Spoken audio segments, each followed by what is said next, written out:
আসসালামু আলাইকুম ওরহমতুল্লাহ বরাকাতুহ। আলহামদুলিল্লাহ ওসসালাতু ওয়াসসালামু আলা রাসূলিল্লাহ ওয়া আলা আলিহি ওয়া আসহাবিহি ওয়া মান ওয়ালাহ আম্মা বাদ।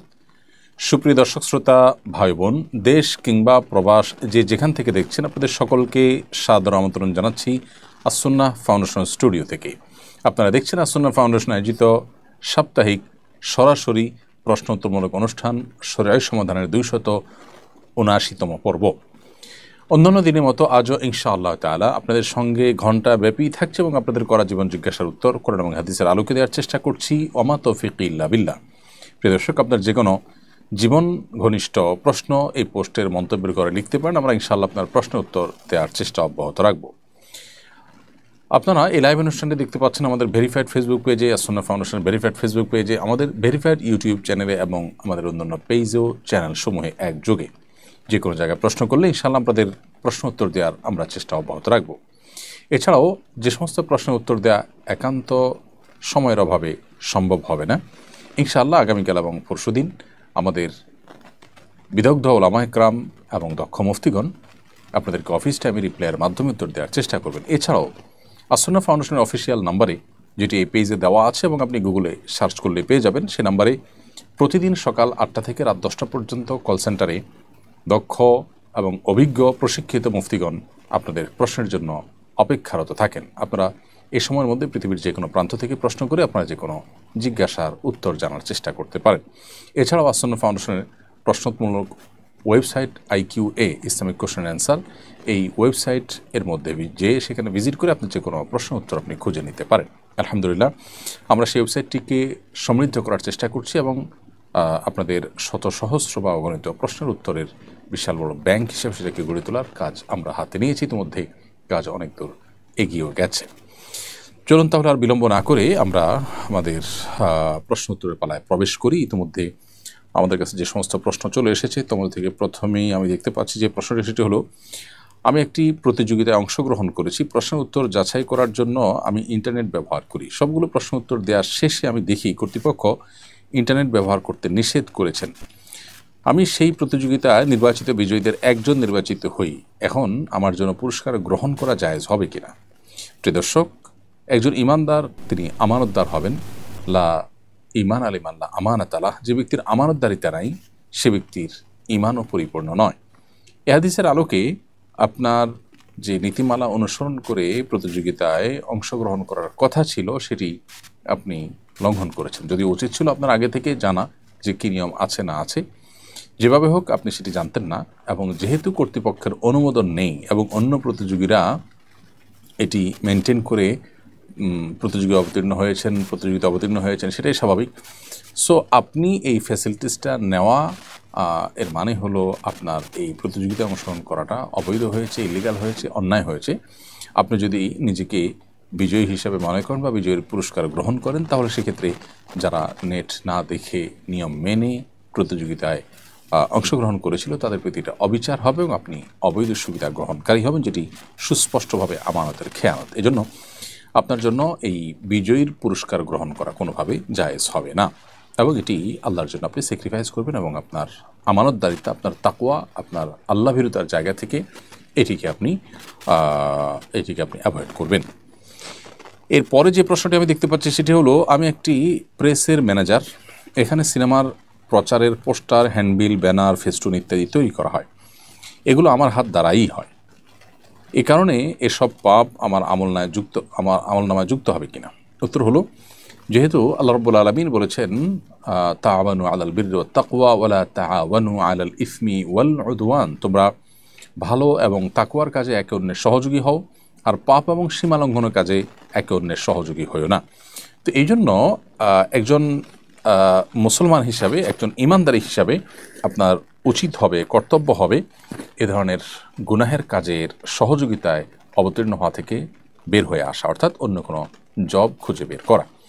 যদি আপনার সেই জবে অন্যান্য পোস্টার, অন্যান্য হ্যান্ডবিল বা অন্যান্য ব্যানার, ফেস্টুন ইত্যাদির পাশাপাশি সিনেমাটাও তৈরি হয়, তাহলে সেক্ষেত্রে অন্তত এই কাজ যখন হয় আপনি সেটার ব্যাপারে অপারগতা প্রকাশ করে আপনি বিনয়ের সাথে কর্তৃপক্ষকে জানিয়ে যদি দূরে থাকতে পারেন, তাহলে আপনার সে উপার্জন হালাল হবে, আর না হয় আপনার জন্য এটি গুনাহের কারণ হবে। এরপরে প্রশ্ন হলো, নির্বাচনের পূর্ব মুহূর্তে সম্ভাব্য প্রার্থীরা মসজিদে বক্তৃতা করেন, মুসল্লিদের কাছে দোয়া প্রার্থনা করেন, ইমাম সাহেবরা বাধ্য হয়ে তাদেরকে সুযোগ দেন, এটা কতটা সমুচিত? নির্বাচনের আগে সম্ভাব্য প্রার্থীরা মসজিদে গিয়ে যে রাজনৈতিক দোয়া চান অথবা দোয়া চাওয়ার মাধ্যমে তাদের রাজনৈতিক কর্মকাণ্ড পরিচালনা করেন, এটা মসজিদের আদবের খেলাফ। প্রথমত, এখানে নিছকই তার পার্থিব চাহিদা, পার্থিব একটি বিষয়কে উপস্থাপন করা হচ্ছে, যেটির সাথে মসজিদের আসলে কোনো সম্পৃক্ততা নেই এবং একান্ত নিজের স্বার্থের সম্পর্ক রয়েছে। নবী করিম সাল্লাল্লাহু আলাইহি ওয়াসাল্লাম যেখানে মসজিদে ইনশাদুদ্দাল্লাহ বা হারিয়ে যাওয়া কোনো জিনিস পাওয়ার ঘোষণা এটি পর্যন্ত দিতে নিষেধ করেছেন, এবং কেউ সেই ঘোষণা দিলে নবীজি বলেছেন তার জন্য বদদোয়া করতে, যেন সে তার ওই জিনিসটা খুঁজে না পায়। অর্থাৎ এটি নিরুৎসাহিত করবার জন্য নবীজি বলেছেন যে কোনো ব্যক্তি যেন মসজিদে নিজের হারিয়ে যাওয়া জিনিসপত্র এটা যেন কোনোভাবেই আপনার মসজিদের মধ্যে পাওয়ার বা মসজিদের মধ্যে খোঁজার যেন, অনুসন্ধান করার ঘোষণা যেন না দেয়।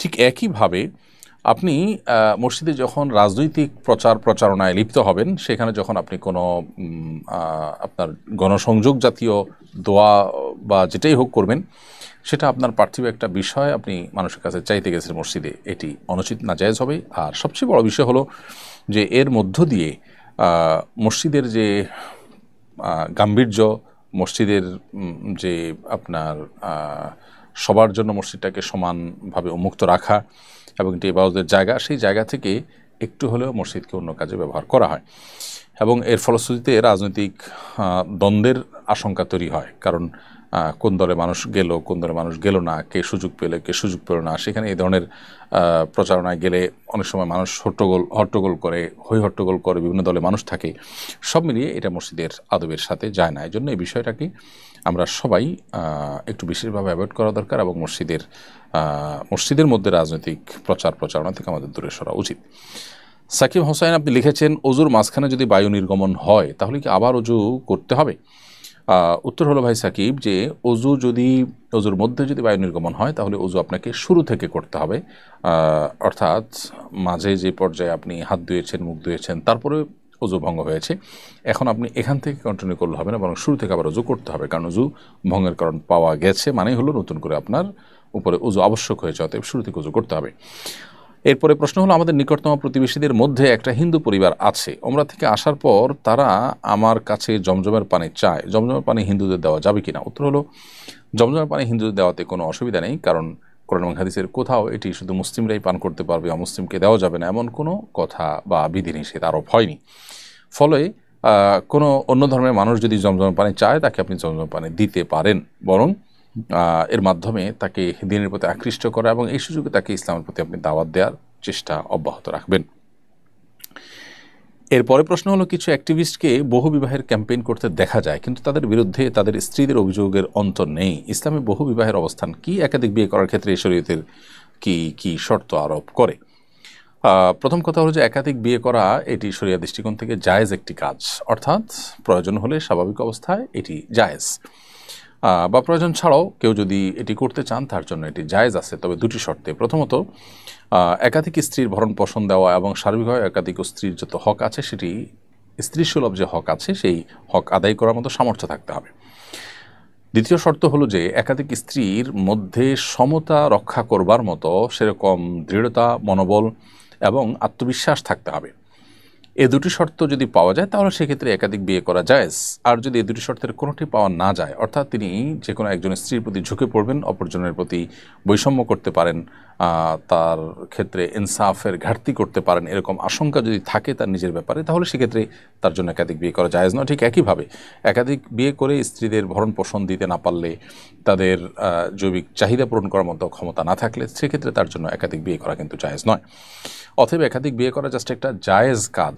এই জায়েজ কাজকে নিয়ে অনেক বেশি বাড়াবাড়ি করা বা এটাকে প্রতিষ্ঠা করার জন্য অনেক বেশি চেষ্টা করার কোনো বিশেষ যৌক্তিকতা নেই। তবে এটা ঠিক যে আমাদের সমাজে একাধিক বিয়ে নিয়ে নানা রকমের ট্যাবু আছে এবং মানুষের ভুল ধারণা আছে, সেটি ভাঙানোর জন্য আলোচনা হতে পারে, এবং সেটি ভাঙানোর উদ্দেশ্যে কেউ যদি এই জায়েজ কাজটি করেন ওই যে শর্ত সাপেক্ষে, তাহলে সেটা মৌলিকভাবে প্রশংসনীয় কাজ। কিন্তু তিনি নিজেই যদি বেইনসাফির মধ্যে পড়ে যান এবং স্ত্রীদের হক বা অধিকার সঠিকভাবে আদায় করতে না পারেন, তাহলে সেক্ষেত্রে তার জন্য কিন্তু এটি জায়েজ নয়।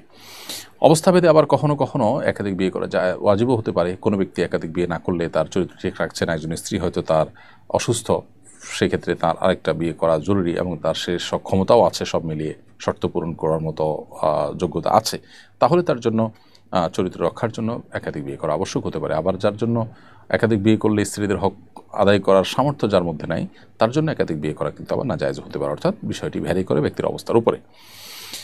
এরপরে প্রশ্ন হলো, আমি আমার ব্যবসার প্রচারের জন্য একজন মার্কেটার নিয়োগ দিতে চাই, যে আমার পেজের পোস্টগুলো বিভিন্ন গ্রুপে শেয়ার করবে এবং মানুষকে আমার পণ্য সম্পর্কে জানাবে। সে রিয়েল আইডি বা ফেক আইডি দুইভাবেই কাজ করতে পারে। এভাবে মার্কেটার নিয়োগ দেওয়া শরীয়তসম্মত বা হালাল হবে কিনা? উত্তর হলো, আপনি যাকে নিয়োগ দিচ্ছেন তিনি যদি রিয়েল আইডির পাশাপাশি ফেক আইডি দিয়েও কোনো প্রচারণা কাজ করে, মানুষের কমেন্টে রিপ্লাই দেওয়া বা মানুষের কাস্টমারদের সার্ভিস দেওয়ার কাজটা করে, এখানে যদি কোনো প্রকার মিথ্যা প্রতারণা এ জাতীয় কোনো গুনাহের সাথে তিনি লিপ্ত না হয়ে এই কাজটি করতে পারেন, কোনো অসুবিধা নেই। মানুষের ছদ্মনাম ব্যবহার করা মৌলিকভাবে নাজায়েজ বা হারাম নয়, যদি সে প্রতারণা না করে। ছদ্মনাম ব্যবহার করে এমন কিছু করছে যেটা আসলে প্রতারণার মধ্যে সামিল, যেটা মূলত তার অসৎ উদ্দেশ্যে করা, যেটা মূলত গুনাহের উদ্দেশ্যে করা, আল্লাহ মাফ করুক, সেটা নাজায়েজ। কিন্তু এর বাহিরে সেটা যদি তার কোনো ভালো কাজের ক্ষেত্রে ব্যবহার করেন এবং অন্যায় নয় এমন কোনো কাজে নিজের ছদ্মনাম ব্যবহার করেন কৌশলগত কারণে বা নিজের পরিচয় প্রকাশ না করার প্রয়োজনে, সেটি তার জন্য ডেফিনেটলি জায়েজ আছে। এরপরে প্রশ্ন হলো, স্বামী স্ত্রী দুজনে মিলে তাহাজ্জুদের নামাজ জামাতে পড়তে পারবো কিনা, আর আমি সূরা কেরাত ভালো পারি না, এক্ষেত্রে বউয়ের ইমামতিতে নামাজ পড়া যাবে কিনা? উত্তর হলো, তাহাজ্জুদের নামাজ বা যে কোনো নফল নামাজ সাধারণত এবং সচরাচর একা একা পড়াই উত্তম, যদিও রমাদান মাসে তারাবি জামাতের সাথে পড়াটাই হলো সুন্নাহ।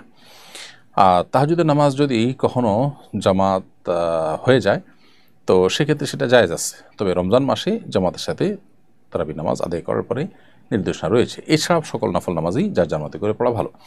এরপরও যদি কেউ জামাত করেন, একাধিক ব্যক্তি এক জায়গায় আদায় করছেন সালাত, সেক্ষেত্রে জামাত তারা করছেন, সেটি নাজায়েজ হবে না মৌলিকভাবে। ডাকাডাকি করে আলাদা করে ফরজ নামাজের মতো গুরুত্ব আরোপ করে না করে, বরং আপনার উপস্থিত ব্যক্তিরা জামাত নামাজ পড়লেন, সেটি মৌলিকভাবে নাজায়েজ নয়, বিশেষ করে তাহাজ্জুদ। তো এক্ষেত্রে এটা জায়েজ আছে এবং স্বামী স্ত্রী জামাত করতে পারেন। যদি স্বামী স্ত্রী জামাত করেন তাহলে সেক্ষেত্রে স্বামীকেই ইমামতি করতে হবে, কারণ স্ত্রী তিনি ইমামতি করতে পারেন না, তিনি মুক্তাদি হয়ে পেছনে তার অনুসরণ করবেন। আর যদি এমন হয় যে স্বামীর চাইতে স্ত্রীর কেরাত ভালো, তারপরেও কিন্তু স্বামীকে ইমামতি করে নামাজ পড়তে হবে। এরপরে প্রশ্ন হলো, জনৈক মুফতি বলেছেন তিনি ভালো স্ত্রী পাওয়ার আগ পর্যন্ত প্রয়োজনে 100টা বিয়ে করবেন, এভাবে এত সংখ্যক বিয়ে করা জায়েজ আছে কিনা? প্রথম কথা হলো, এটা আসলে অবাস্তব।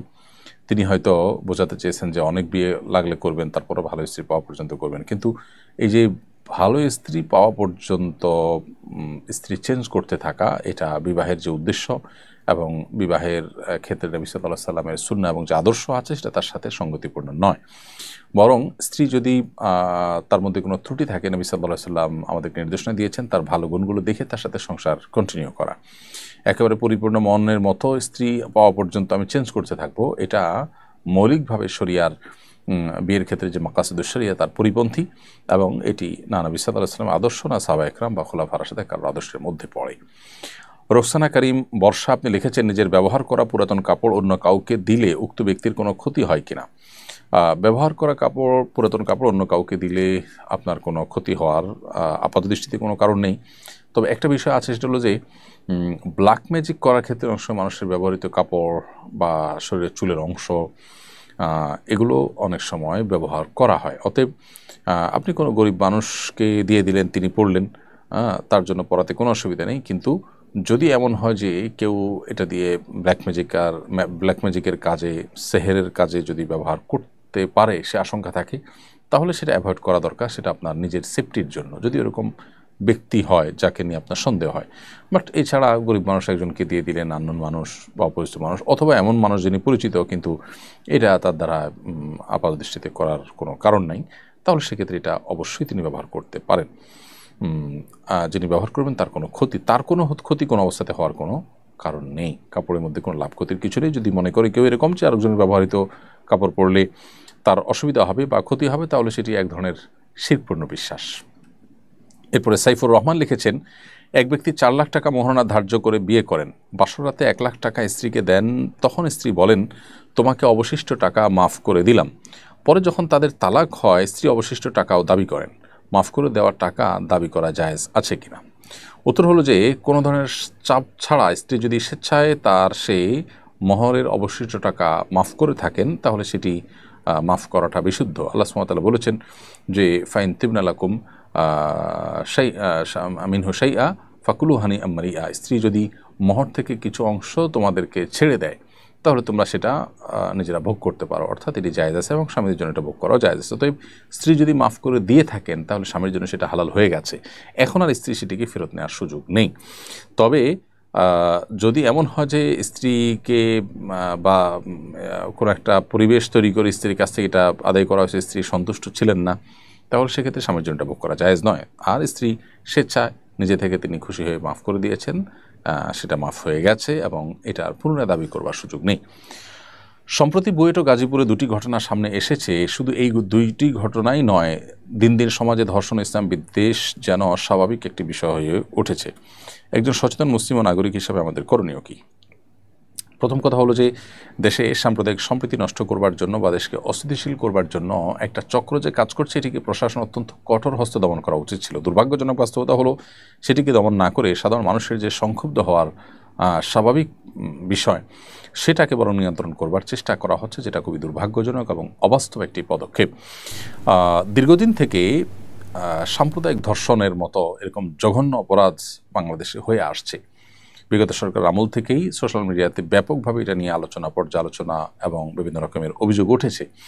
সে অভিযোগগুলো তদন্ত করে তার জন্য যথাযথ ব্যবস্থা গ্রহণ করা যেখানে কর্তব্য ছিল সেটি না করে প্রশাসন বিষয়টা নিয়ে ঢিলা ভাব দেখিয়েছে এবং অতি সম্প্রতি গাজীপুরের ঘটনাকে প্রেমের ঘটনা বলে এটিকে হালকা করার চেষ্টা করা হয়েছে, যেখানে প্রচলিত আইনে 13 বছরের নিচে কোনো মেয়ে সম্মতি দিলেও সেটা ধর্ষণ হিসাবে বিবেচিত হয় এবং এখানে হিন্দু ধর্মাবলম্বীরা মুসলিম মেয়েদের টার্গেট করার যে বিষয়টি অহরহ ঘটছে, সেখানে সাম্প্রদায়িক ইস্যু আছে কিনা সেটা খতিয়ে দেখা এবং তার জন্য যথাযথ পদক্ষেপ নেওয়া এটা কর্তব্য ছিল।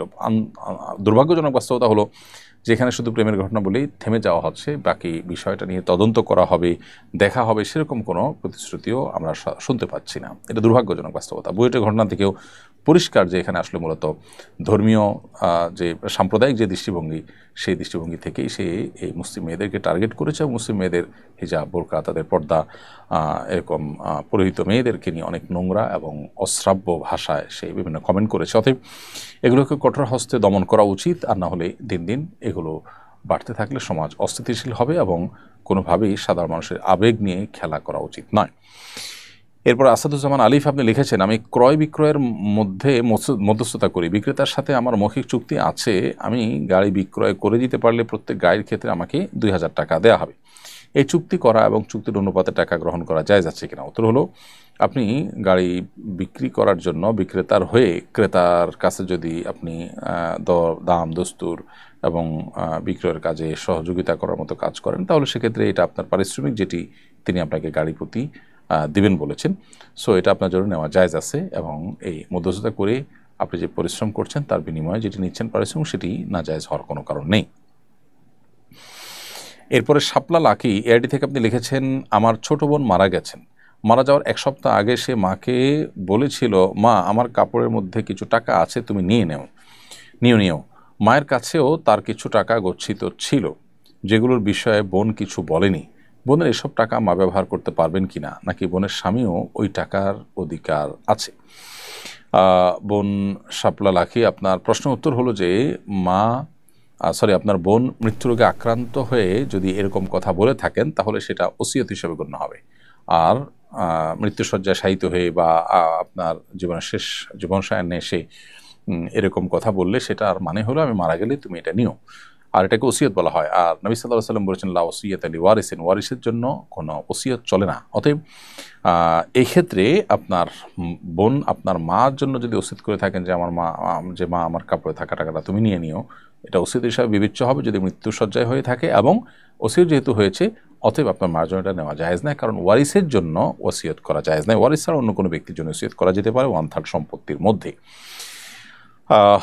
এখন যদি এরকম পরিস্থিতিতে তিনি আপনার মাকে বলে থাকেন, তাহলে সে টাকার মালিক হবে অন্যান্য ওয়ারিসরা। আপনার মা আনুপাতিক হারে যতটুকু সম্পদ পাওয়ার কথা শরিয়া দৃষ্টিকোণ থেকে কোরআনের বন্টন অনুযায়ী সেই হিসাবে আপনার মা পাবে। এছাড়া স্বামী সহ অন্য ওয়ারিস যারা যারা আছেন তাদের মধ্যে যথাযথভাবে কোরআন বর্ণিত হারে বন্টন হবে।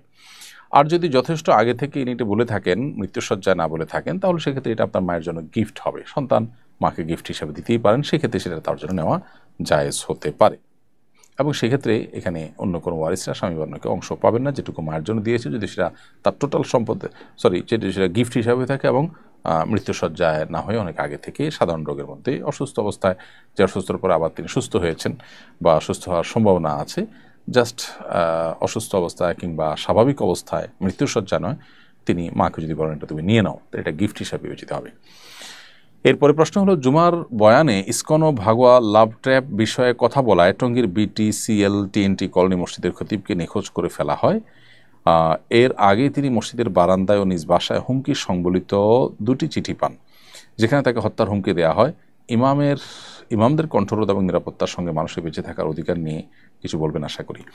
হ্যাঁ, অবশ্যই এটা খুবই দুর্ভাগ্যজনক একটি ঘটনা এবং সত্যি বলতে এ ধরনের ঘটনা বাংলাদেশে কল্পনা করতে আমাদের কষ্ট হয়, কারণ সংখ্যাগরিষ্ঠ মুসলমান যে দেশে, সে দেশে আপনার মুসলমানদেরকে সংখ্যালঘুদের উগ্রবাদী অংশটা তারা আপনার হুমকি দিবে এবং সেটা বাস্তবায়ন ঘটাবে।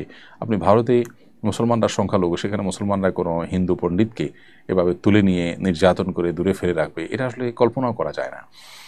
কিন্তু দুর্ভাগ্যজনক বিষয় যে বাংলাদেশে আমরা আমাদের অন্য ধর্মাবলম্বী ভাই বোনদের সাথে সামাজিক সহাবস্থান চাই, কিন্তু সেখানে তাদেরও দুর্নামের কারণ তাদেরই যে উগ্র অংশটা আছে, সে উগ্র অংশ অর্থাৎ ইসকন এবং এ জাতীয় আরও যে সমস্ত প্রতিষ্ঠান উগ্রবাদী কার্যক্রমের সাথে লিপ্ত, তারা দিন দিন অ্যাগ্রেসিভ হয়ে আসছে এবং তারা রীতিমতো সমাজকে অস্থিতিশীল করবার জন্য অনেকগুলো উদ্যোগ ইতিমধ্যে নিয়েছে। 2014 সালে, 2016 সালে বিভিন্ন সময় ঢাকা এবং সিলেটে একাধিক ঘটনা দেখা গেছে যে তারা মসজিদের নামাজের সময় মানুষের নামাজে ডিস্টার্ব করেছে, কখনো তারাবির নামাজে, কখনো জুমার নামাজে ইচ্ছাকৃত গান বাজনা বাজানো, মুসল্লিদের উপরে চড়াও হওয়া, হামলা করার মতো ঘটনা ঘটেছে, অস্ত্রশস্ত্র নিয়ে মহড়া দিতে দেওয়ার মতো ঘটনা ঘটেছে। গত বছর এই একই প্রতিষ্ঠান ইসকন যারা হুমকি দিয়েছে ইমাম সাহেবকে, তাদের তরফ থেকে হুমকি বলেই কাগজে লেখা আছে এবং এই ধরনের কর্মকাণ্ড ইতিপূর্বেও তারা করেছে এবং মামলাও সেটা উল্লেখ করেছে।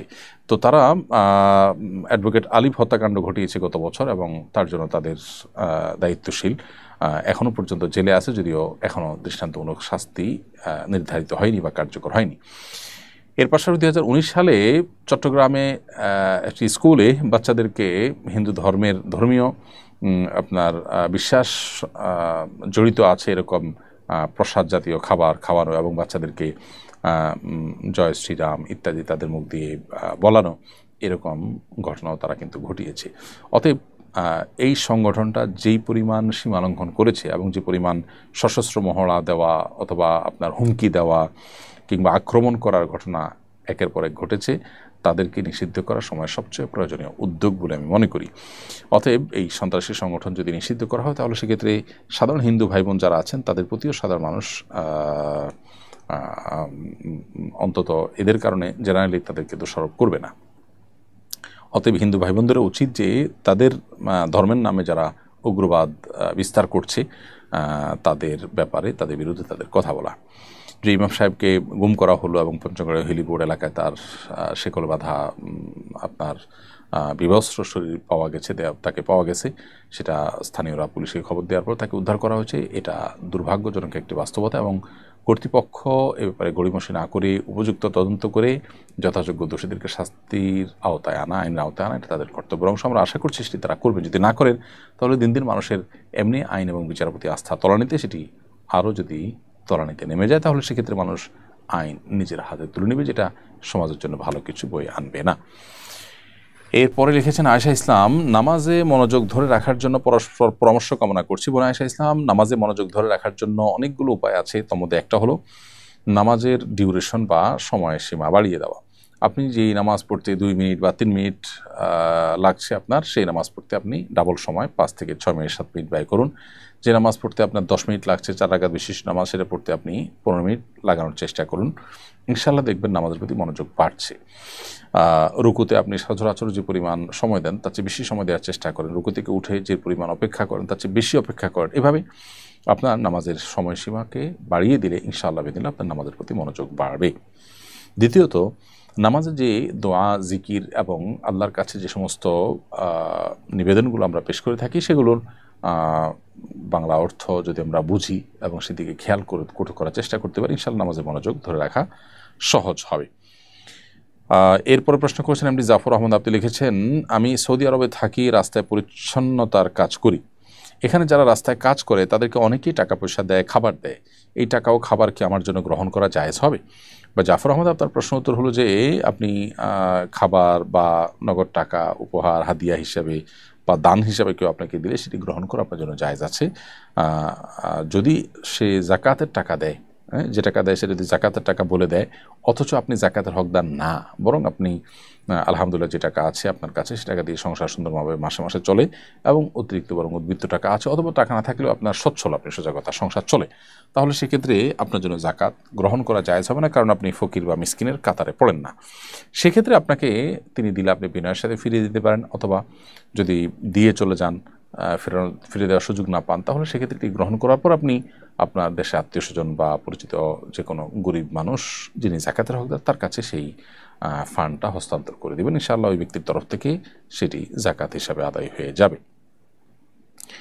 এরপরে প্রশ্ন হলো, আমার মেয়ে বাসা থেকে 5 মাইল দূরে এক মাদ্রাসায় পড়ে, প্রতিদিন একাই যাতায়াত করে। আমি ব্যবসার কাজে ব্যস্ত থাকি আর নিয়ে যাওয়ার মতো অন্য কেউ নেই। এতটুকু দূরে কোনো মাহরাম ছাড়া মেয়েরা যাতায়াত করতে পারবে কিনা? উত্তর হলো যে 5 মাইল যেহেতু সফরের দূরত্ব নয়, অতএব শরীর দৃষ্টিকোণ থেকে এতটুকু দূরত্ব মেয়েরা একাকী যাতায়াত করতে পারবে এবং এখানে মাহরাম থাকা আবশ্যক নয়। সফরের দূরত্ব যদি হয়, ধরুন 75 কিলোমিটার দূরে যাবে মেয়ে, তাহলে সেক্ষেত্রে তার সাথে একজন মাহরাম অবশ্যই থাকতে হবে, ভাই, বাবা, মামা, চাচা, দাদা, নানা, যারা তাদের মাহরাম, এরকম কোনো একজন পুরুষ থাকতে হবে সাথে, এবং এটা তার বডিগার্ডের মতো, তার নিরাপত্তার প্রয়োজনে, তার কোনো অনভিপ্রেত পরিস্থিতির মুখোমুখি যেন না হয়। মুসলিম নারী অনেক, তার মর্যাদা অনেক বেশি আল্লাহর কাছে এবং ইসলামের দৃষ্টিতে, অতএব সেজন্য একজন মাহরাম সাথে থাকার নির্দেশ ইসলাম করেছে। কিন্তু 5 মাইল দূরত্ব এটা যেহেতু কোনো সফরের দূরত্ব নয়, অতএব এখানে একাকী যাতায়াত করতে পারে, মৌলিকভাবে এটি জায়েজ আছে। তবে নিরাপত্তার ঝুঁকি, আজকাল যে ফিতনা সংকুল সময়, এই সময়টাতে ব্যবসা বাণিজ্য বা অন্য ব্যস্ততার অজুহাতে মেয়েকে প্রতিদিন এরকম 5 কিলোমিটার মতো দূরত্ব একাকী আসা যাওয়া করতে দেওয়ার চাইতে তার সাথে একজন গার্ডিয়ান, একজন অভিভাবক বা কেউ না কেউ সাথে থাকা, এটা উচিত এবং তার নিরাপত্তার জন্য অধিকতর কল্যাণকর। এরপরে মেহরিমা ওমাইরা, আপনি লিখেছেন আইডি থেকে, আমার বাবা নেশা করেন, খারাপ কাজে লিপ্ত থাকেন, এসব কারণে তার সাথে ইচ্ছায় বা অনিচ্ছায় খারাপ আচরণ করতে হয়। তার কোনো খারাপ কাজের জন্য যদি আমার খারাপ আচরণ করতে হয় তাহলেও কি আমার গুনাহ হবে? বোন মেহরিমা, আপনার প্রশ্ন উত্তর হলো যে বাবা যদি খারাপ কাজও করেন, আপনি সন্তান হিসেবে তার সাথে খারাপ আচরণ করতে পারেন না। আপনার ইচ্ছার বাইরে যদি এরকম হয়ে যায় তাহলে সেক্ষেত্রে আপনি তওবা করবেন এবং পরবর্তীর জন্য সাবধান হবেন যে সন্তান হিসেবে আপনি বাবার সাথে খারাপ আচরণ করতে পারেন না। তবে আপনি এই সমস্ত খারাপ আচরণ ছাড়া তাকে যদি এই সমস্ত কাজ থেকে বিরত রাখতে পারেন, সেটা নিজে বুঝিয়ে হোক, অন্য কারোর মাধ্যমে হোক, সেটা ডেফিনেটলি আপনার করা উচিত। কিন্তু আচরণ খারাপ করবার সুযোগ নেই, কারণ তিনি দিন শেষে আপনার বাবা এবং তার দায় তিনি আল্লাহর কাছে দায়ী থাকবেন তার অপরাধের জন্য এবং জবাবদিহি করবেন, কিন্তু আপনি চেষ্টাটা করবেন, জাস্ট এটুকু। এরপরে ইনোসেন্ট নীরব, আপনি আইডি থেকে লিখেছেন, আমি হস্তমৈথুন ছাড়তে পারছি না, টাচ ফোন ছেড়ে বাটন ফোন চালাচ্ছি, তবুও ছাড়তে পারছি না। মনে নারীদের ছবি ভেসে উঠে, আমাকে পরামর্শ উপদেশ দিন। প্রথম কথা হলো যে এই জাতীয় পরিস্থিতিতে নিজেকে বাঁচাবার জন্য, বিশেষ করে এই বদভ্যাস থেকে রক্ষা পাওয়ার জন্য আমাদের একটা নির্দিষ্ট সময়ের জন্য কোনো এমন পরিবেশে চলে যাওয়া উচিত যেখানে আসলে নিঃসঙ্গতার স্কোপ থাকে না, অনেক বেশি ব্যস্ততার মধ্যে সময় কাটাতে হয়, নির্জনতার স্কোপ খুব বেশি থাকে না, অতএব নিজে এই গুনাহ থেকে বাঁচার এক্সারসাইজটা সেখানে খুব ভালোভাবে হয়ে যায়। তো এরকম পরিবেশ বা এরকম পরিস্থিতিতে আপনি চেষ্টা করতে পারেন চলে যাওয়ার, তাহলে ইনশাআল্লাহ হয়তো আপনার এই গুনাহ থেকে বাঁচাটা সহজ হবে। এর বাইরে যদি অবিবাহিত হয়ে থাকেন তাহলে দ্রুততার সাথে বিয়ে করা ফেলা উচিত, ইনশাআল্লাহ বিদিল্লাহ সেটিও আপনাকে এই বদভ্যাস ছাড়তে সহায়ক ভূমিকা রাখবে। প্রিয় দর্শক, দেখতে দেখতে অনুষ্ঠান আমরা ঠিক মাঝামাঝি পর্যায়ে এসে পৌঁছেছি। সময় হয়েছে ছোট্ট একটি বিরতিতে যাওয়া। বিরতির পর আবারও ফিরে আসবো ইনশাআল্লাহ, আমাদের সঙ্গেই থাকবেন। বিরতির আগে আমরা আলহামদুলিল্লাহ অনেকগুলো প্রশ্ন উত্তর আপনাদের দিয়েছি। এই পর্যায়ে আমি দেখতে পাচ্ছি যে প্রশ্ন সেটি লিখেছেন হাসান বিশ্বাস। আপনি লিখেছেন, মেডিকেল রিপ্রেজেন্টেটিভ পদের কাজ হলো ডক্টরকে প্রোডাক্ট সম্পর্কে অবগত করা, ফার্মেসি থেকে অর্ডার সংগ্রহ করা, এর পাশাপাশি কোম্পানি থেকে ডক্টরদের কাছে গিফট পৌঁছে দেওয়া। রিপ্রেজেন্টেটিভ ডাক্তারের সাথে বেশিরভাগ সময় ডিল করে না, এই জব হালাল হবে কিনা? উত্তর হলো, মৌলিকভাবে তো এই রিপ্রেজেন্টেটিভ হওয়া কোনো হারাম কাজ নয়, কিন্তু ওষুধ কোম্পানি থেকে ডাক্তারদের জন্য তথাকথিত গিফট হিসাবে যে উৎকোচ দেওয়া হয়, গিফট নামে যে উৎকোচ দেওয়া হয়, সেটি কিন্তু দেওয়া জায়েজ নয়। অতএব আপনি সেটি আদান প্রদানের কাজে যেন আপনাকে লিপ্ত হতে না হয়, সেই বিষয়টিকে আপনি অ্যাভয়েড করার চেষ্টা করে যদি এই জব করতে পারেন, মৌলিকভাবে এটা কোনো নাজায়েজ জব নয়। কিন্তু যদি উৎকোচ দেয়া নেওয়ার কাজটা আপনাকে করতে হয়, তাহলে সেই কাজটি অবশ্যই নাজায়েজ হবে এবং যার কারণে এই জবটি আপনার জন্য নাজায়েজ হতে পারে। কিন্তু ওইটিকে, অর্থাৎ সেই গুনাহের বিষয়টিকে এড়িয়ে যদি আপনি মৌলিকভাবে এখানে জব করতে পারেন, সেটা অবশ্যই জায়েজ আছে। এরপরে প্রশ্ন হলো, আইয়ামে বীজের রোজার ফজিলত জানতে চাই। আইয়ামে বীজ বলা হয় চাঁদের 13, 14 এবং 15 তারিখের এই দিনগুলোকে। এই দিনগুলোতে প্রত্যেক মাসের এই দিনগুলোতে রোজা রাখা সুন্নাত। নবী করিম সাল্লাল্লাহু আলাইহি ওয়াসাল্লাম বেশ গুরুত্বের সাথে এই দিনগুলো রোজা রাখতেন এবং সাহাবায়ে কেরামকে, আবু হুরায়রা রাদিয়াল্লাহু তাআলা আনহুকে, আবু যর গিফারি রাদিয়াল্লাহু তাআলা আনহুকে, বিভিন্ন সাহাবীকে তিনি ওসিয়ত করেছেন রীতিমতো এই দিনগুলোতে রোজা রাখার ব্যাপারে। সহিহ বুখারীতে একটা হাদিস রয়েছে, আব্দুল্লাহ ইবনে আমর ইবনে আস রাদিয়াল্লাহু তাআলা আনহু থেকে বর্ণিত হয়েছে। নবী সাল্লাল্লাহু আলাইহি ওয়াসাল্লাম ইরশাদ করেছেন যে প্রত্যেক মাসে 3টা রোজা তোমার প্রত্যেক এর কারণে তুমি যে সওয়াব পাবে, এর কারণে আল্লাহ তাআলা তোমাকে প্রত্যেক সওয়াবকে 10 গুণ বাড়িয়ে দিবেন। এবং এই দিনগুলো রোজা রাখা আর সারা বছর রোজা রাখা সমান, অর্থাৎ প্রতি মাসে 3 দিন করে রোজা রাখলে ইনশাআল্লাহ বিইذনিল্লাহ সারা মাস রোজা রাখার সওয়াব হবে। এভাবে 3 দিন করে নিয়মিত রাখলে সারা বছর রোজা রাখার সওয়াব পাওয়া যাবে।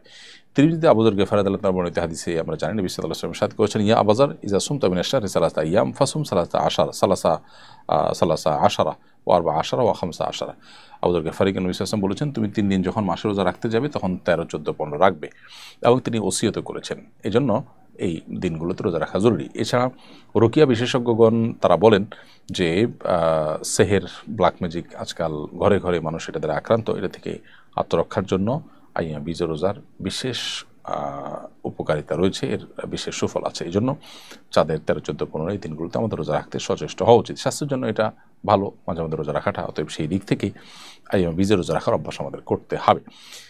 সাবিদ ইবনে ইসলাম, আপনি লিখেছেন, যদি কেউ একাধিক মানুষের নামে মিথ্যা অপবাদ দেয় কিন্তু পরে সবার নাম মনে না থাকে বা খুঁজে পাওয়া না যায়, তাহলে কিভাবে সে দায়মুক্ত হবে? প্লিজ উত্তর দিবেন।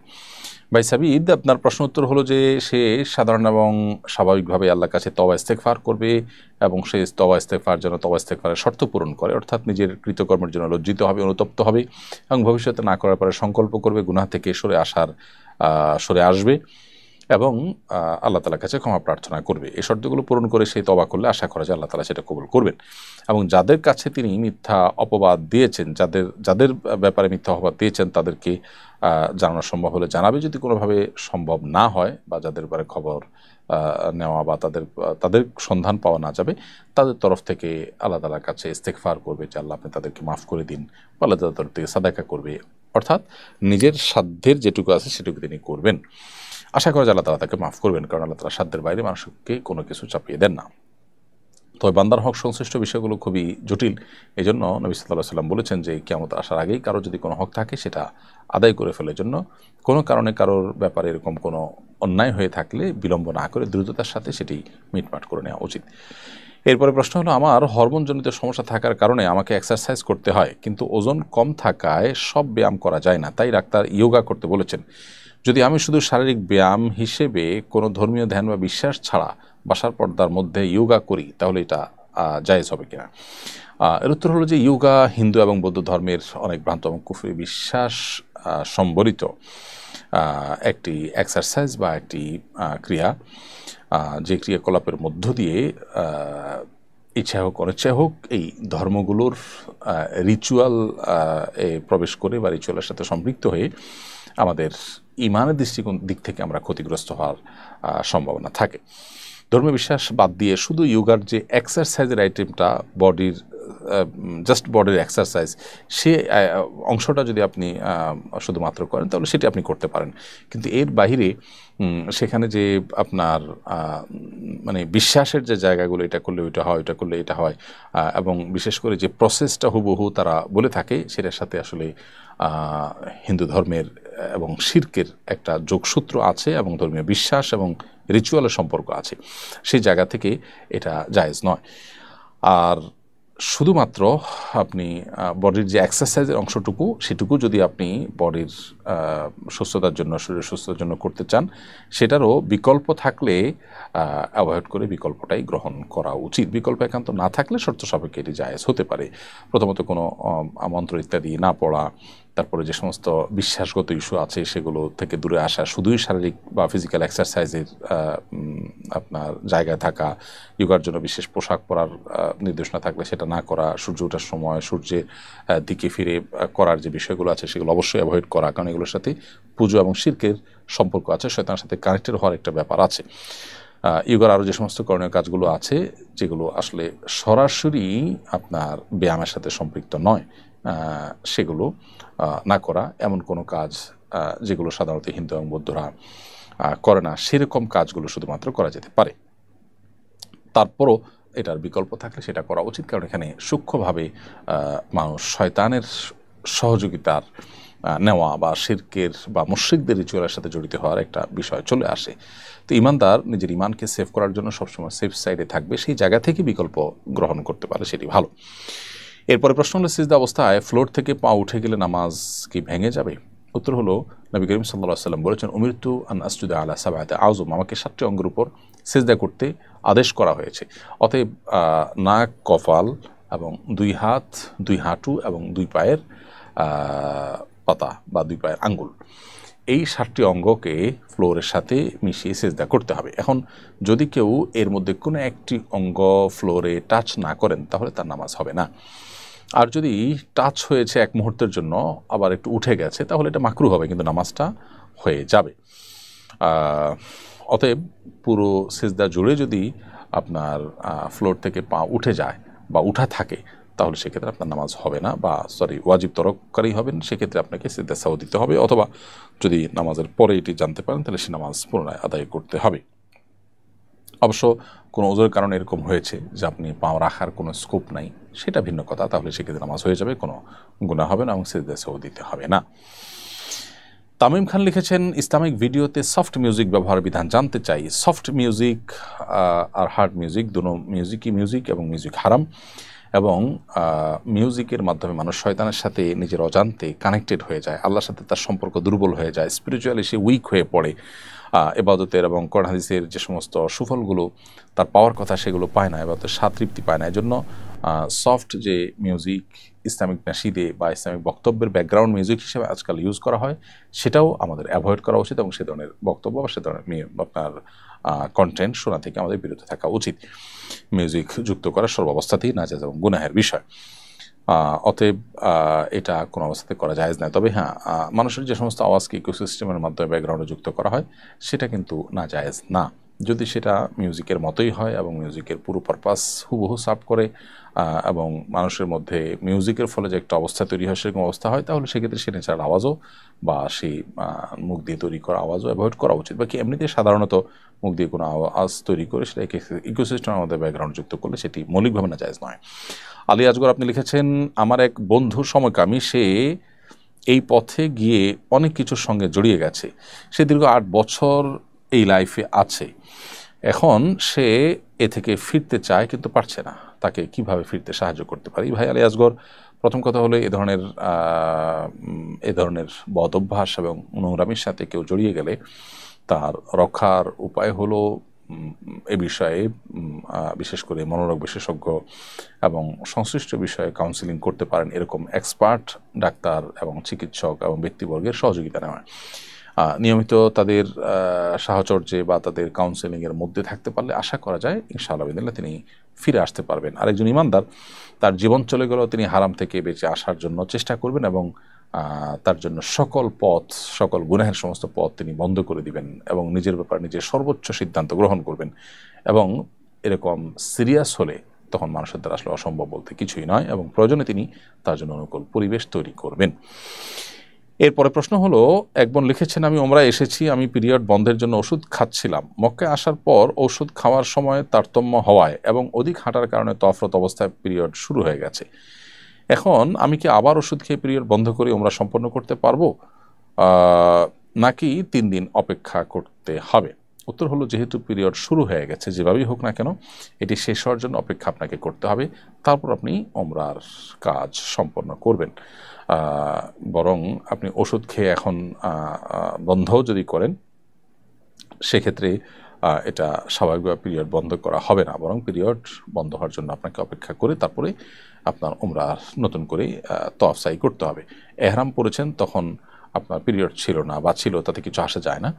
এখন পিরিয়ড শুরু হয়ে গেছে, আপনি হোটেলে অপেক্ষা করবেন, পিরিয়ড শেষ হবে, তখন ওমরার যে কার্যক্রম তওয়াফ সাই এগুলো শেষ করে ওমরা শেষ করবেন। এরপরে এমডি আলামিন হোসেন আপনি লিখেছেন, কবর খোঁড়ার পর দাফন করার আগ পর্যন্ত কি খালি কবর পাহারা দিতে হয়? উত্তর হলো, না, এমন কোনো কথা নেই যে খালি কবর পাহারা দিতে হবে, এরকম কোনো বাধ্যবাধকতা শরীয়তে কোথাও উল্লেখ হয়নি। যদি পারিপার্শ্বিক কোনো কারণ থাকে যেটি আসলে পাহারা দেওয়ার জন্য আবশ্যক, সেটা ভিন্ন বিষয়। এছাড়া সাধারণ অবস্থাতে এটি কোনো আবশ্যক বিষয় নয়। এরপরে আর রাজিবুল আপনি আইডি থেকে লিখেছেন, আমি এক মেয়ের সঙ্গে হারাম সম্পর্কে ছিলাম, কিছুদিন পর সে বিয়ে করে ফেলে, কিন্তু এখনও আমি তাকে ভুলতে পারি না।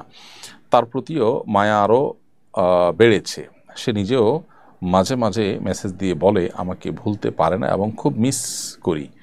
কি করলে আমার মন ভালো হবে এবং আল্লাহর সন্তুষ্টি অর্জন করতে পারবো?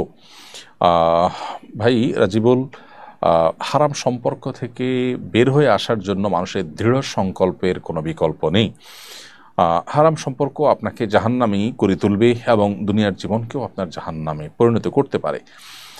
আল্লাহ এবং তার রাসূল সাল্লাল্লাহু আলাইহি ওয়াসাল্লাম নিষিদ্ধ করেছেন, সেজন্য এই পথ থেকে বের হয়ে আসার জন্য দৃঢ় সংকল্প এটি আপনাকে ফিরিয়ে আনতে পারে এবং সেটা আল্লাহর কাছে চেয়ে নেওয়া এবং নিজের পর নিজে কঠোর হওয়াটা হলো সবচেয়ে বড় বিষয়। এই যে ভুলতে পারছেন না বলছেন, আপনি যদি ভোলার জন্য প্রয়োজনে কোনো অভিজ্ঞ বা এক্সপার্ট মানুষদের সাহায্য নেন, কোনো প্রয়োজনে কোনো মনোরোগ বিশেষজ্ঞ সাহায্য নেন যিনি দিনদার মানুষ, যদিও এক্ষেত্রে দিনদার মানুষদের উপস্থিতি বা আনাগোনা কম, তারপরও আপনি চেষ্টা করে যতটুকু পান ততটুকু সাপোর্ট যদি আপনি নেন, ইনশাআল্লাহ আশা করা যায় আপনি এখান থেকে ফিরে আসতে পারবেন। প্রয়োজনে আপনি ভালো কোনো জায়গা বিয়ে করার চেষ্টা করেন এবং সেখানে ইনভলভ হয়ে গেলে আশা করা যায় ধীরে ধীরে আপনি ভুলে যাবেন এবং এই যে তার সাথে মেসেজ আদান প্রদান করার ব্যাপারটা সেটা আপনি বন্ধ করে দিতে হবে। প্রয়োজনে মোবাইল চেঞ্জ করা, তার নাম্বার চিরতরে যাতে আর পাওয়ার কোনো রাস্তা না থাকে সে রাস্তা বন্ধ করে ফেলা, দূরে কোথাও চলে যাওয়া, এরকম কোনো উদ্যোগ নেওয়া উচিত। কিছুদিন কষ্ট হলে এরপরে ঠিক হয়ে যাবে ইনশাআল্লাহ, তাই না? তামিম হাসান লিখেছেন, আমার বাবা মায়ের মধ্যে ঝগড়া বিবাদ লেগেই আছে, সন্তান হিসেবে আমার করণীয় কি? ভাই তামিম হাসান, আপনি তাদেরকে বোঝাবার চেষ্টা করবেন, আপনার সন্তান সুলভ চেষ্টা যেটা সেটা আপনি করবেন। এর বাহিরে অন্য কারোর মাধ্যমে তাদেরকে বোঝানো, কাউন্সিলিং করানো, নাসিহা করানো, আপনার নানা বাড়ি দাদা বাড়ির এমন লোকজনকে এখানে ইনভলভ করা যাদেরকে ইনভলভ করলে আবার ঝামেলা আরও বাড়বে না বরং কমবে, এরকম অভিজ্ঞ মানুষ এবং উভয়ের কাছে রেসপেক্টেবল মানুষকে ইনভলভ করতে পারেন, অথবা এমনভাবে কৌশলে এটি সমাধানের পথ আপনি বের করতে পারেন যাতে নতুন করে তাদের মধ্যে সমস্যা না বাড়ে। একান্ত না পারলে আপনি আপনার চেষ্টাটুকু করবেন এবং আল্লাহর কাছে দোয়া করবেন, কিন্তু নিজে থেকে কোনো প্রকার বেয়াদবি করা বা অন্যায় করা কারোর প্রতি সেটি কিন্তু আপনার জন্য জায়েজ হবে না। ফারহানা শারমিন বোন আপনি লিখেছেন, আমি একজন গর্ভবতী, আমার বমি হয় আর অজু ভঙ্গের কারণ হচ্ছে মুখ ভর্তি বমি হয়। যদি আমার অজু অবস্থায় বমি হয়ে যায়, এই অবস্থা আমার করণীয় কি? আর যতবার বমি করব ততবারই কি অজু করতে হবে? উত্তর হলো যে মুখ ভরে যদি বমি হয় তাহলে সেক্ষেত্রে আপনার অজু ভঙ্গ হয়ে যাবে, আর যদি অল্প অল্প বমি হয় তাতে অজু ভঙ্গ হবে না। তো যদি এরকম হয় যে ঘন ঘন আপনার বমি হয় এবং প্রত্যেকবারই মুখ ভর্তি হয়েই বমি হয়, তাহলে আপনি বমি হওয়ার পরে অজু করে 4 রাকাত নামাজ, পুরো ওয়াক্তের মধ্যে 4 রাকাত নামাজ বা যেই কয়েক রাকাত আছে ওই ওয়াক্তের নামাজ, সেই কয়েক রাকাত নামাজ পড়ার মতো সময় যদি পান তাহলে আপনার অজু করে আপনাকে নামাজ পড়তে হবে। আর যদি আল্লাহ মাফ করুক অনবরত এরকম বমি হতে থাকেই, সাধারণত পুরো একটা ওয়াক্তের সবটুকুন সময় এভাবে অনবরত বমি আসলে হয় না, হলে মানুষ বাঁচার কথা না বা স্বাভাবিক সুস্থ থাকার কথা না। এজন্য আপনার হালকা হালকা একটু একটু বমি হলেও ফাঁক দিয়ে নামাজ পড়ে নেবেন। আর এর জন্য যদি একবার বেশি দুইবার বেশি 3বার অজু করা লাগে তারপর সেই কষ্টটা করবেন এবং এর জন্য আল্লাহর কাছে বিনিময় কিন্তু কম পাবেন না, 3বার অজু করার সবই আপনি লাভ করবেন। এরপরে প্রশ্ন হলো, 7 মাস হলো কাজের উদ্দেশ্যে সৌদিতে এসেছি, এখনও একামা হয়নি, তাই গোপনে কাজ করতে হয়। রাষ্ট্রীয় আইন ভঙ্গ করে গোপনে কাজ করলে কি সে ইনকাম হালাল হবে? প্রথম কথা হলো যে শ্রমের বিনিময়ে পারিশ্রমিক নিচ্ছেন। আপনি যদি কোনো অবৈধ শ্রম না দেন, বরং বৈধ বা লিগাল বা শরিয়া দৃষ্টিকোণে কোনো অন্যায় কাজ না করে হালাল কাজ, যেমন এমন কোনো প্রোডাক্ট তৈরি করছেন যেটা হারাম না, সাধারণত সৌদি আরবে সেরকম প্রোডাক্ট নেইও সচরাচর, সো আপনার পারিশ্রমিক হালাল হবে, কারণ আপনি শ্রম দিচ্ছেন, বিনিময়ে পারিশ্রমিক দিচ্ছেন, এটি হারাম হওয়ার কোনো কারণ নেই। তবে অবৈধ না থেকে আপনার বৈধ হয়ে যাওয়ার চেষ্টা করা উচিত। এটা ঠিক যে অনেক প্রবাসী ভাইরা বিভিন্ন দালালদের খপ্পরে পড়ে সেখানে গিয়ে বিপদে পড়েন, সেক্ষেত্রে নিরুপায় হয়ে আপনি অবৈধ হতে হয়েছে, সেজন্য আশা করা যায় আল্লাহ তাআলা আপনাকে মাফ করবেন। তবে দ্রুততার সাথে বৈধ হওয়ার চেষ্টা বা লিগাল হওয়ার চেষ্টা আপনার করা উচিত। এরপরে জেসমিন হোসেন আপনি লিখেছেন, আমি চ্যাটজিপিটির মাধ্যমে নিয়মিত শরিয়া সংক্রান্ত উত্তর নেই, সেখানে দলিলসহ উত্তর আসে, এটা কতটুকু গ্রহণযোগ্য? বোন জেসমিন হোসেন আপনি লিখেছেন, আপনার প্রশ্ন উত্তর হলো যে চ্যাটজিপিটি বা এআই থেকে গবেষণা ইত্যাদির জন্য সাহায্য নেওয়া তো মৌলিকভাবে নাজায়েজ নয়, কিন্তু শরিয়ার প্রশ্নের উত্তর এই সমস্ত আপনার আর্টিফিশিয়াল ইন্টেলিজেন্সের উপরে পুরোপুরি নির্ভর করা উচিত নয়, বরং বিদগ্ধ ওলামায়ে কেরাম এর সহযোগিতা নেওয়া উচিত। হ্যাঁ, যদি আপনি ভালো মন্দ পরখ করতে পারেন, দলিল যাচাই বাছাই করতে পারেন, লিঙ্ক ক্লিক করে আপনি এই দলিলটা আসলে এখানে আছে কিনা সেটা যাচাই বাছাই করতে পারেন, তাহলে সেটা করে গ্রহণ করতে চাইলে সেটি জায়েজ আছে। কিন্তু অনেক সময় দেখা যায় এই সমস্ত জায়গা থেকে ভুল ইনফরমেশন আসে, সো সেজন্য কিন্তু আপনার এটা জায়েজ হবে না, বরং দেখা যায় যে এমন সব কথা বলে যেটা আসলে সঠিক নয়। তো এই জন্য এখান থেকে জ্ঞান অর্জন করতে হলে সে তথ্য যাচাই করার মতো ক্ষমতা থাকতে হবে, সুযোগ থাকতে হবে, তাহলে সেটি শর্ত সাপেক্ষে জায়েজ হতে পারে। এমদাদুল হক লিখেছেন, আমি কোরআন শরীফ 16 পারা মুখস্থ করেছিলাম, এরপর হিফজখানা ছেড়ে দিয়েছি, নিয়মিত তেলাওয়াত না করায় ভুলে গিয়েছি, এই অপরাধ থেকে মুক্তির উপায় জানতে চাই। ভাই এমদাদুল হক, নিয়মিত কোরআন কারীমের তেলাওয়াত করার চেষ্টা করতে হবে। কোরআন কারীম তেলাওয়াত করে বা হিফজ করে এরপরে মুখস্থ না থাকলে বা ভুলে গেলে সেটা কিন্তু গুনাহের কারণ। নবী সাল্লাল্লাহু আলাইহি ওয়াসাল্লাম মেরাজের রাতে যে সমস্ত বান্দার অপরাধগুলো দেখেছেন, আল্লাহ তার সামনে উপস্থাপন করেছেন, এর মধ্যে সবচেয়ে ভয়াবহ অপরাধগুলোর মধ্যে থেকে একটা ছিল এটি, অর্থাৎ কোরআন কারীম মুখস্থ করার পর অবহেলার কারণে না তেলাওয়াত করার কারণে ভুলে গেলে সেটা অপরাধ এবং গুনাহ। অতএব আপনি এখন নিয়মিত তেলাওয়াত করে সেটি উদ্ধারের জন্য আপ্রাণ চেষ্টা চালান, এবং যদি আপনি তেলাওয়াত অব্যাহত রাখেন, অবহেলা না করেন, তাহলে সেক্ষেত্রে ভুলে গেলে আশা করা যায় আল্লাহ তাআলার কাছে আপনি গুনাহগার হবেন না। তবে যদি পুনরায় আর উদ্ধার করা সম্ভব না হয়, তাহলে সেক্ষেত্রে ভুলে যাওয়া পারাগুলোকে পুনরায় মুখস্থ করার চেষ্টাটা আপনার করা দরকার। চেষ্টাটা করলে আশা করা যায় আল্লাহ তাআলা মাফ করবেন। এরপর প্রশ্ন হলো, আমার পছন্দের পোশাক কামিজ, কিন্তু আমার স্বামী আমাকে শাড়িতে পছন্দ করেন। পোশাক পরিধানের ক্ষেত্রে কার পছন্দকে প্রাধান্য দিবে? এ বিষয়ে শরীয়ত কি স্ত্রীকে কোনো নির্দেশনা দিয়েছে?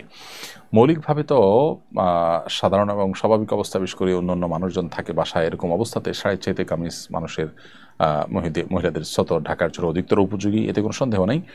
কিন্তু স্বামী যদি আপনাকে শাড়িতে বেশি পছন্দ করেন এবং একান্তে যখন স্বামী স্ত্রী থাকেন এবং অন্য কোনো মানুষ আপনার বাসা বাড়িতে থাকে না, বা যিনি আপনার একান্ত আপনার মাহরাম, ডেফিনেটলি গায়ে মাহরামদের সামনে তো আপনার শাড়ি কেন, কামিজ পরেও মুক্ত চেহারায় বা আপনার মাহরাম মানুষদের মতো করে তাদের সাথে যাওয়া তো এমনিতে জায়েজ নয়।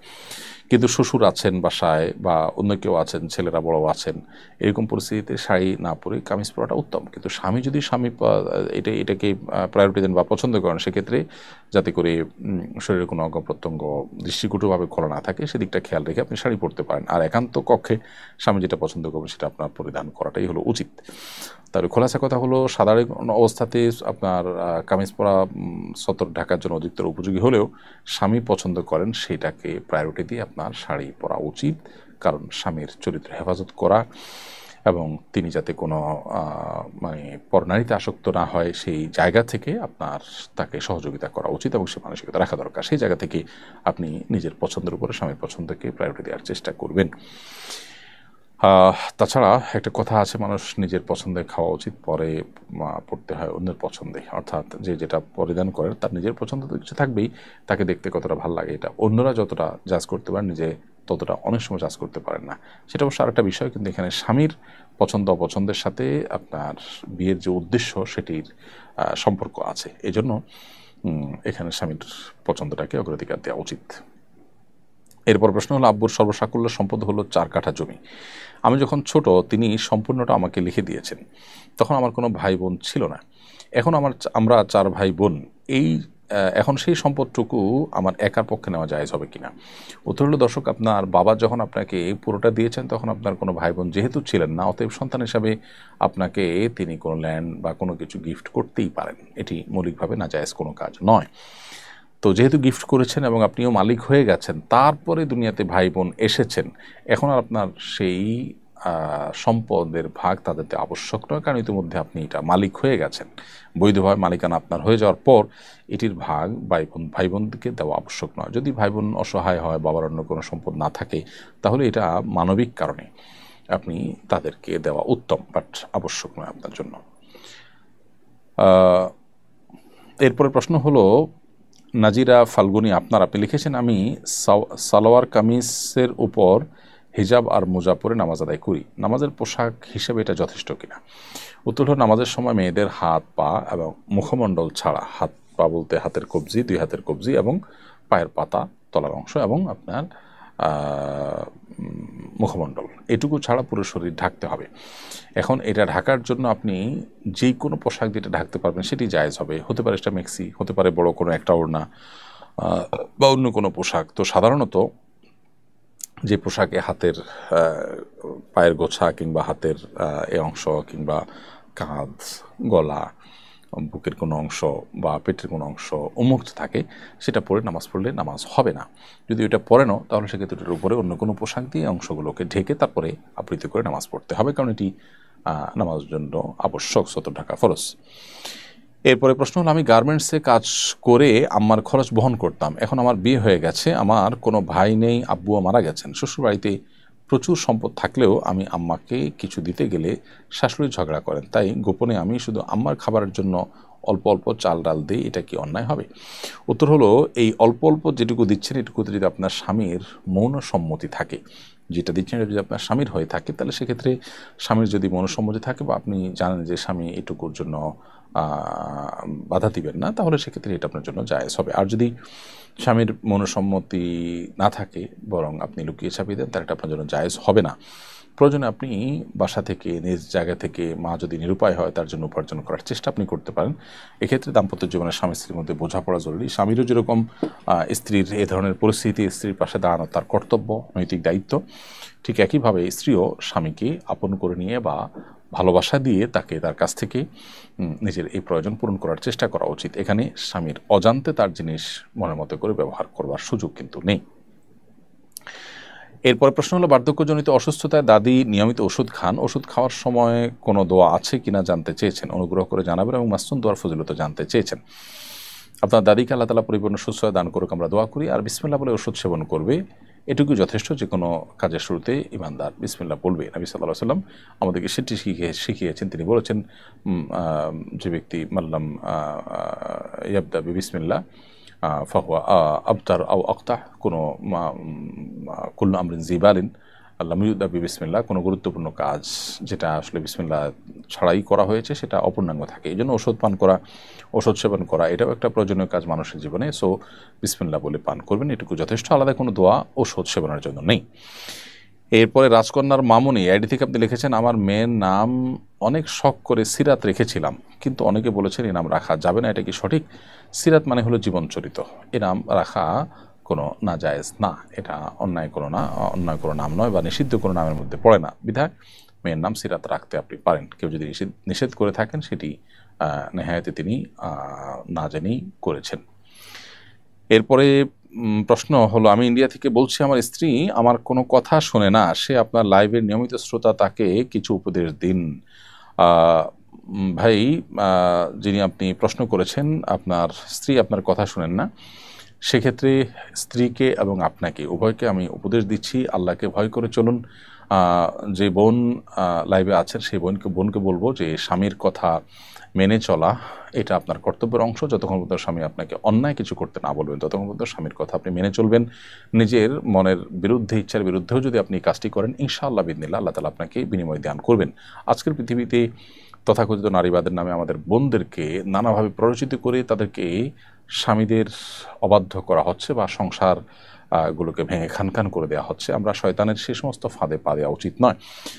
নবী করিম সাল্লাল্লাহু আলাইহি ওয়াসাল্লাম বলেছেন, 4টি কাজ যখন কোনো নারী করেন তার জন্য জান্নাতের 8টি দরজার যে কোনোটা দিয়ে প্রবেশ করা সহজ হয় এবং সবগুলো খুলে দেওয়া হয়, তিনি জান্নাতি হতে পারেন। সেই কাজগুলোর মধ্যে একটা হলো যে নারী স্বামীর আনুগত্য করে, স্বামীর কথা শুনে। বিধে আপনি কথা শোনা উচিত স্বামীর নিজের ইচ্ছার বিরুদ্ধে হলেও। মানুষ অনেক ঔষধ সেবন করে যেটা তার সেবন করতে ইচ্ছা করে না, কিন্তু তার কল্যাণার্থে সেটি করে, অতএব এই ক্ষেত্রে এটি আপনার করা উচিত। ঠিক একইভাবে যে ভাই প্রশ্ন করেছেন তাকে বলবো, স্ত্রীকে ভালোবাসা দিয়ে নিজের করে নেওয়ার চেষ্টা আপনার করা উচিত। একজন অন্যজনকে ব্লেম না করে নিজের দায়িত্বটা আদায় করা উচিত। স্ত্রী চিন্তা করবেন যে আমি আমার কর্তব্য পালন করি, স্বামী যদি আমার কোনো ত্রুটি করে সে আল্লাহর কাছে দায়ী থাকবে।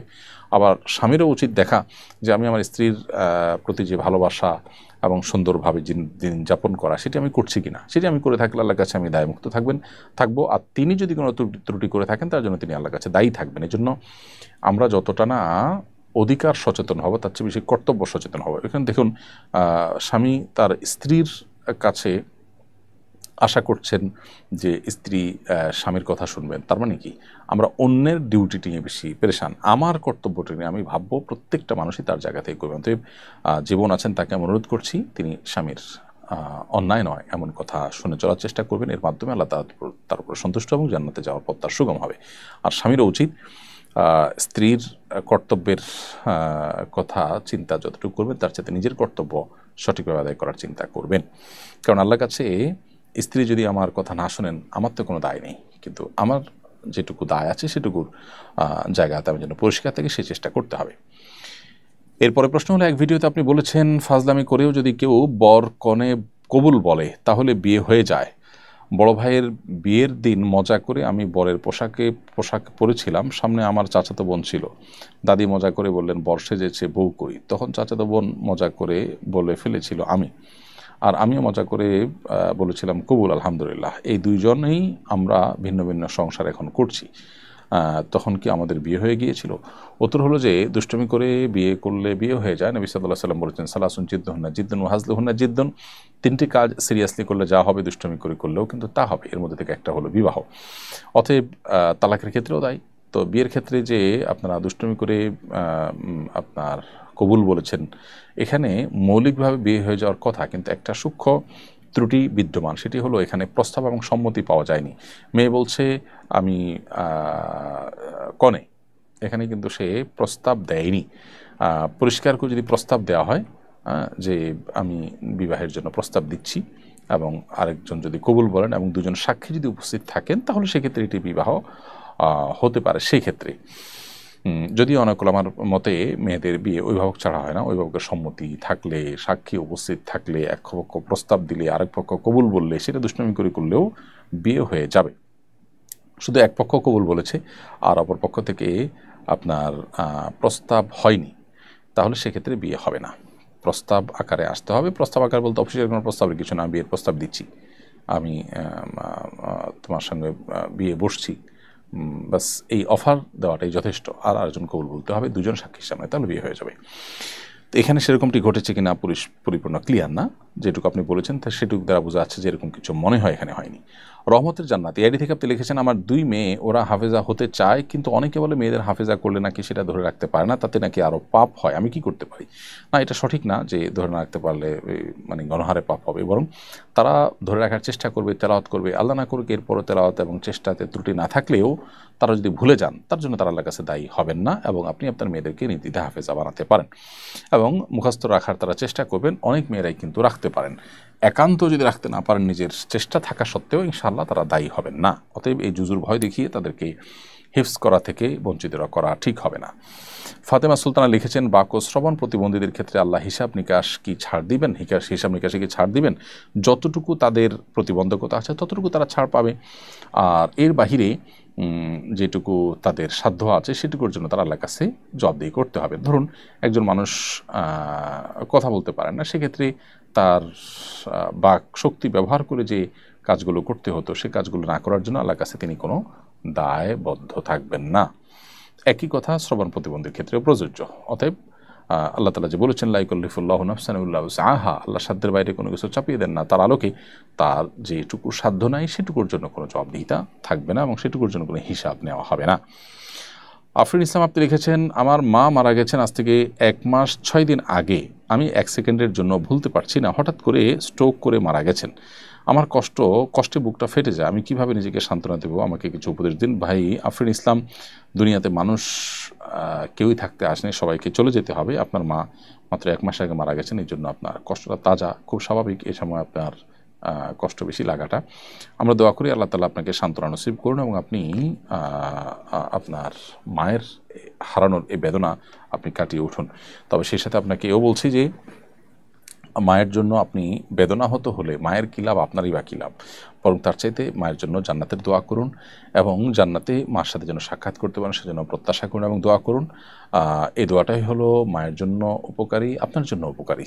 আর অহেতুক অতিরিক্ত পেরেশান হওয়া এটা ইমানদারের সাথে যায় না। আল্লাহ তার বান্দা বা বান্দিদেরকে দুনিয়া থেকে একসময় নিয়ে যাবেন, এটাই তো আল্লাহর পদ্ধতি। অতএব আমাদের কষ্ট হলেও সেটাকে মেনে নেওয়া, এটা আল্লাহর ফায়সালাকে মেনে নেওয়া শামিল। অতিরিক্ত বিষাদগ্রস্ত বা অতিরিক্ত এই সমস্ত বিষয়ে আমরা যদি ভেঙে পড়ি, সেটা কোনো কোনো ক্ষেত্রে আল্লাহর সিদ্ধান্তের বিরুদ্ধে একরকমের মানসিক বিদ্রোহের পর্যায়ে চলে যেতে পারে। সেজন্য আল্লাহর কাছে ইস্তেগফার করে আল্লাহর ফায়সালাকে মেনে নেওয়ার মতো মানসিকতা থাকা উচিত।